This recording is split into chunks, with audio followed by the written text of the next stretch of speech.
간단히 수속을 마치고 홍콩으로 입국합니다. 홍콩은 중국 본토와 달리 비자가 필요 없어서 입국이 편리하네요. 해외 출국 시 비자 발급이 필요한 나라와 아닌 나라의 여행 편리성에 큰 차이가 있고 그만큼 비자 발급이 큰 저항이 되는 것 같긴 합니다. 우리나라 여권이 정말 편리한데 지리적 위치나 양국 간 교류의 정도를 고려할 때 중국 여행 시 비자가 필요한 점은 사실 좀 의외스럽긴 하죠. 홍콩은 지도를 보시면 크게 4개 지역 정도로 나눌 수 있는데 란타오섬, 홍콩섬, 구룡반도, 그리고 신계지가 바로 그것입니다. 그중 란타오섬은 홍콩 국제공항이 있는 섬으로 비행기를 이용해서 홍콩으로 가는 사람은 무조건 그리고 처음으로 도착하는 곳이고, 그 외에도 란타오섬은 홍콩 디즈니랜드가 있는 섬으로 유명하죠. 그리고 구룡반도는 중국 본토 남북 끝에 위치한 반도로 홍콩의 양대 중심지 중 하나이고 관광 명소이죠. 전체적으로 야시장 등 서민적이고 특유의 네온사인 간판 공예 같은 홍콩 하면 떠올려지는 복잡한 분위기의 그 원래 홍콩 느낌의 지역이 바로 이곳으로 저 유명한 침사추이 일대가 여기에 있네요. 홍콩섬은 구룡반도의 바로 맞은편에 위치한 섬으로 1842년 체결된 난징 조약으로 영국에 할양된 땅이 바로 이곳 홍콩섬이라 가장 먼저 발달한 지역으로 홍콩 정치 및 상업의 중심지라고 하네요. 우리나라의 울릉도 크기만한 섬에 그나마도 평지는 많이 없고 좁은 땅에 인구가 대략 150만 명 정도 되고 엄청난 높이의 빌딩이 세워져 인구 밀도나 도시 밀집도가 세계 최정상급이라고 합니다.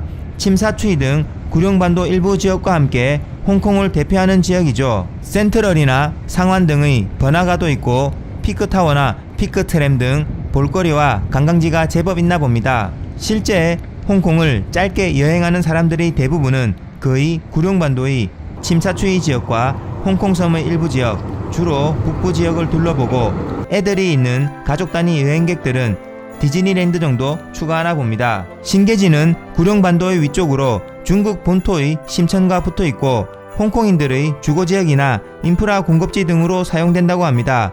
특별한 관광 자원은 없기에 관광객이 찾아갈 일은 거의 없을 듯 합니다. 어쨌든 저야 일하러 온 거고 오후 2시까지 홍콩섬의 센트럴에 있는 여객터미널로 오라고 해서 바로 이동합니다. 홍콩섬의 센트럴과 여객선 터미널 부근은 바로 바다 건너 구룡반도의 침사추이와 함께 홍콩의 가장 번화한 장소 중의 하나이죠. 홍콩에는 지하철 노선이 몇 개 있는데 공항에서 홍콩섬의 센트럴까지 바로 가는 소위 공항철도 같은 것이 있어 이용합니다. 센트럴이 종점이고 2군데 정도 정차하나 보네요. 공항 내에서 조금만 두리번거리면 바로 공항철도 타는 곳과 매표소를 찾을 수 있습니다. 표 자동 판매기도 있지만 저는 매표원분과 서로의 눈을 바라보며 밀당 좀 하면서 매표원분에게 직접 표를 구매합니다. 이러면 혹시 사랑이 삭들 수도 있잖아요. 홍콩 공항철도 매표원과 출장 온 한국인이 첫눈에 서로 사랑에 빠지고 국경을 초월해 거짓말처럼 사랑이 이루어지는 불꽃 같은 세기의 로맨스는 개뿔. 자동 판매기가 현금만 되는 것 같은데 전 현금이 없죠. 공항에서 센트럴까지 편도 요금이 115 홍콩 달러인데 30일 내로 사용 가능한 왕복 티켓을 205 홍콩 달러로 팔고 있어서 한국 귀국 때도 이용할 왕복 티켓을 사면 25 홍콩 달러를 절약할 수 있네요. 플랫폼에 열차를 기다리는 사람도 별로 없고 한가합니다. 곧 열차가 들어오고 탑승을 하는데 내부는 아침에 서울역에서 탔던 공항철도 급행열차와 비슷하네요. 승객이 많지 않아 널널하게 갑니다. 날씨가 무척 좋습니다. 멍하니 창밖을 보는데 바다도 보이고 건물도 보이는데 이국적이라기보다는 대충 익숙한 느낌입니다. 열차가 어느새 홍콩섬의 센트럴역에 도착하고 개찰구를 지나서 탑승구 밖으로 빠져나옵니다. 여러 상점들도 있고 지하철역 내부의 모습은 한국이랑 비슷합니다. 방향 감각이 없기 때문에 우선 IFC몰 쪽으로 해서 밖으로 나갑니다. 밖으로 나오니 엄청난 빌딩 숲에 도로의 차들까지 정신이 더 없네요. 어쨌든 바다 방향으로 가서 여객선 터미널 쪽으로 이동하고 길 건너 여객선 터미널에 도착하긴 했는데 여기가 제법 크고 넓어서 만나기로 한 정확한 약속 장소를 찾기가 쉽지 않네요.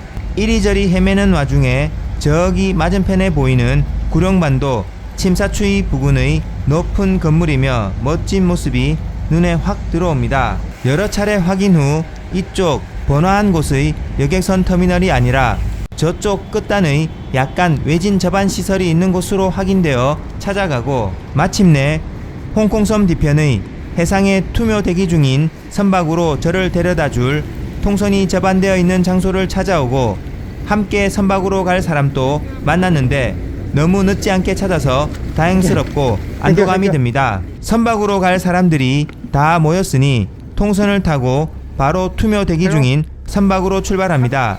서서히 홍콩섬이 멀어지고 고층 빌딩 숲이 점점 작아지면서 전체적으로 보이기 시작합니다. 한국에서도 섬에 가거나 혹은 투묘 대기 중인 선박에 가기 위해 수시로 통선을 타고 바다를 이동하는데 홍콩까지 와서도 이러네요. 그나마 다행히 날씨가 좋아서 파도가 없는 게 다행이라면 다행일까요? 날씨가 좋은 덕분에 파도도 없고 멀미를 안 해서 정말 감사하네요. 이번 홍콩 출장은 케미칼 운반선의 주기관 과급기 소위 터보차저가 손상되어 주기관을 운전할 수 없어 선박을 운항하지 못해 일단 홍콩에 투묘하고 필요 부품 및 수리업체를 수배하여 홍콩에서 수리 후 항해를 재개하기로 하여 주기관 터보차저의 손상 상태 및 수리 작업 내용을 확인하기 위해서 홍콩으로 출장 오게 되었습니다.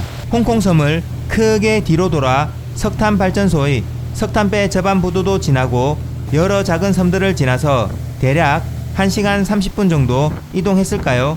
드디어 저 멀리 투묘 대기 중인 사고 선박이 보이기 시작합니다. 거리가 점점 가까워져 사고 선박으로 오르기 위해 통선을 선박의 옆으로 붙이고 언제나처럼 가방 짊어지고 사고 선박으로 넘어가는데 이럴 거 홍콩에 오나 여수 앞바다를 가나 뭔 차이가 있는지 모르겠지만 다행히 날씨도 좋고 마침 선박에 화물이 실려 있어 배가 많이 가라앉아 선박 높이가 비교적 낮아 수월하게 선박으로 이동하고 올라탑니다. 선박에 오르자마자 손상 주기관이 있는 기관실로 바로 이동합니다.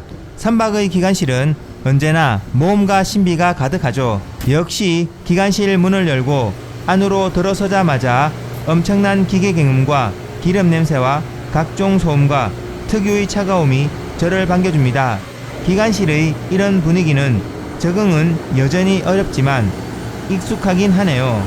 각종 기계 장치들과 설비 및 파이프라인 등을 지나고 안으로 이동하니 저기 오늘 머나먼 홍콩까지 절 불러주시고 이렇게 많은 사람들을 이 선박으로 소환하신 이 시간과 공간의 지배자인 주기관이 나타나고 주기관의 가급기 주변에서 수리 작업하고 있는 형님들의 파이팅 넘치는 모습이 보입니다. 주기관 가급기의 손상 상태와 가급기의 원리, 구조 및 용도, 그리고 우리 형님들의 파이팅 넘치는 수리 작업 모습 등은 다음 영상에서 계속 나누도록 하겠습니다. 지금까지 시청해주신 모든 분들께 감사 말씀드리며 더 좋은 영상으로 또 뵙겠습니다. 감사합니다.